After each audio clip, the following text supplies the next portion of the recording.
Hello दोस्तों, नमस्कार। मैं संगीता जी दमन आप सभी का स्वागत करती हूँ अपने यूट्यूब चैनल संगीता जी दमन में।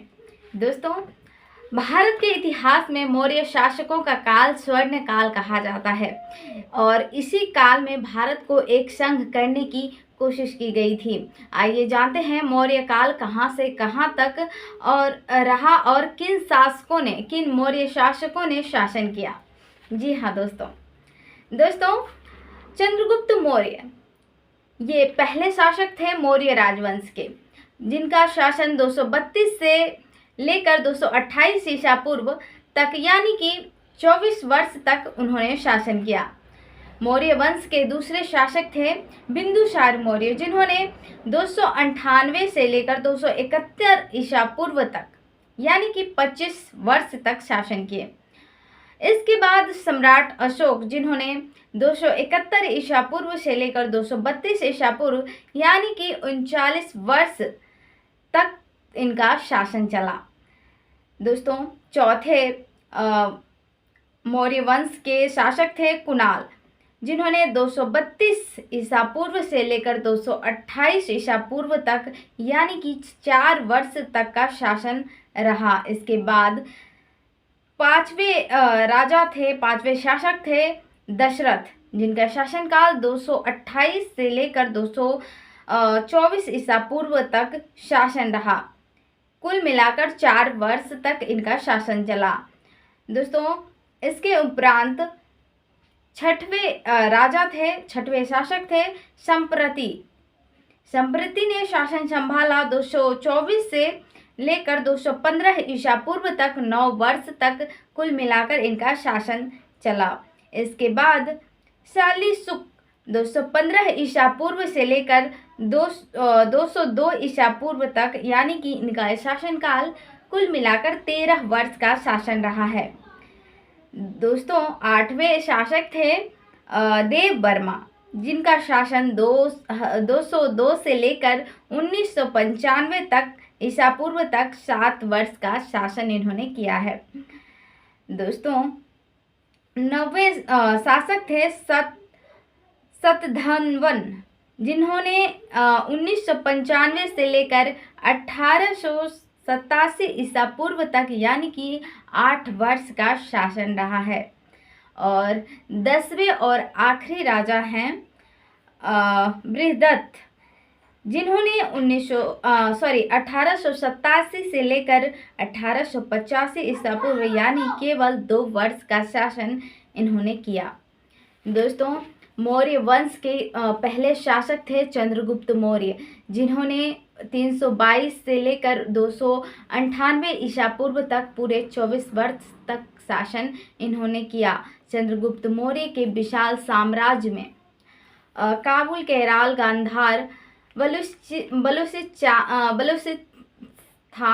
पंजाब, गंगा यमुना का मैदान, बिहार, बंगाल, गुजरात था तथा विंध्य और कश्मीर के भूभाग उसमें सम्मिलित थे। दोस्तों, चंद्रगुप्त मौर्य ने अपना साम्राज्य उत्तर पश्चिम में ईरान से लेकर पूर्व में बंगाल तथा उत्तर में कश्मीर से लेकर दक्षिण में उत्तरी कर्नाटक तक विस्तारित किया था। मौर्य साम्राज्य के दूसरे शासक थे बिंदुसार, जिन्होंने 298 से लेकर 271 ईसा पूर्व यानी 25 वर्ष तक भारत पर शासन इन्होंने किया। दोस्तों, बिंदुसार मौर्य चंद्रगुप्त मौर्य और महारानी दुर्धरा के पुत्र थे। बिंदुसार का जन्म शल्य चिकित्सक के द्वारा हुआ था। उसी शल्य चिकित्सक के दौरान बिंदुसार के माथे पर चोट के कारण एक बिंदु का निशान बन गया था।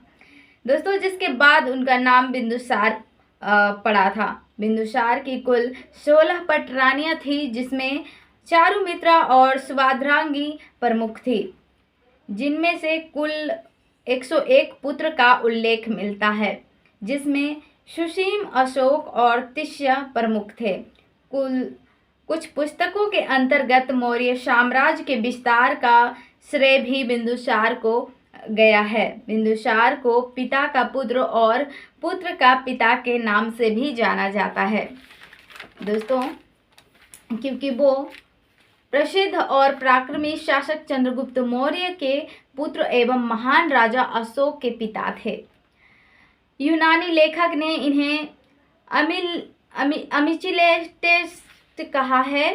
बिंदुसार को यूनानियों ने अमित्रघात कहा है, जिसका अर्थ शत्रु का नाश करने वाला होता है। कई इतिहासकारों द्वारा इनको आजाद शत्रु भी कहा गया है। दोस्तों, जिसका अर्थ होता है जिसका कोई ना शत्रु हो। कई इतिहासकारों ने उन्हें बरिशार नाम भी दिया है। यह 298 ईसा पूर्व मगध साम्राज्य के सिंहासन पर बैठे थे। बिंदुसार बौद्ध धर्म के अनुयायी थे। बिंदुसार के समय में भारत का पश्चिम एशिया से व्यापारिक संबंध अच्छा था। बिंदुसार के शासनकाल में तक्षशिला 2 विद्रोह हुए थे, जिसका दमन करने के लिए पहले सुसीम और दूसरी बार अशोक को भेजा गया। प्रशासन के क्षेत्र में बिंदुसार ने अपने पिता का ही अनुसरण किया था। बिंदुसार की सभा में 500 सदस्य वाली मंत्री परिषद थी, जिसका प्रधान खल्लाटक था। बिंदुसार ने लगभग 25 वर्षों तक राज्य किया है और अंततः 273 ईसा पूर्व में उनकी मृत्यु हो गई।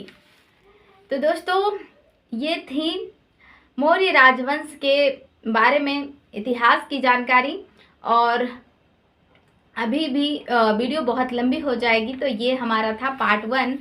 अब हम बात करेंगे पार्ट 2 में नेक्स्ट राजा और शासकों के बारे में। तो दोस्तों, जल्द ही मिलते हैं नेक्स्ट वीडियो के साथ। तब तक के लिए आप सभी को नमस्कार, धन्यवाद। जय भारत, जय संविधान।